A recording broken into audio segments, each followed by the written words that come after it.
जय श्रीकृष्ण. हिंदू संस्कृतीमध्ये तुळशीला अत्यंत महत्त्व आहे. आपल्या प्रत्येकाच्या घरामध्ये तुळस असतेच. प्रभू विष्णूंना तुळस सर्वात प्रिय आहे.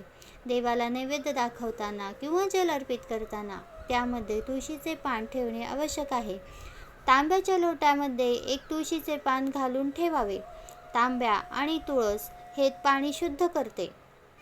तुळशीसमोर आसन घालून काही वेळ बसल्यास अस्थमासारख्या आजारांपासून मुक्ती मिळते. जर घरामध्ये वास्तुदोष असेल तर तुळस आग्नेय कोन ते वायव्य कोन यामधील रिकाम्या स्थानी लावणे योग्य ठरेल. ज्या घरांवर काही संकट येणार असेल तर त्याबद्दल तुळशीला ज्ञान होते, त्यामुळे तुळस वाळून जाते.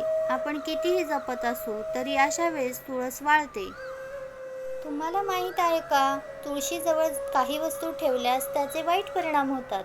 तुळशीजवळ जर आपण कपडे वाळत घातले त्याने दारिद्र्य येते.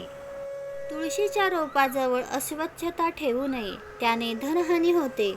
तुळशीमध्ये गणपती ठेवू नये, याने वाद निर्माण होतात आणि दुर्घटना होण्याची भीती असते. तुळशीजवळ चप्पल बूट ठेवू नये, याने लक्ष्मी रुजते. तुळस ही औषधी वनस्पती आहे. 24 तास ऑक्सिजन वायू बाहेर टाकते. तुळशीची माळ गळ्यात असल्याने त्वचारोग होत नाही. जर उचकी लागत असल्यास तुळशीचा रस मधासोबत घ्यावा, याने उचकी थांबते.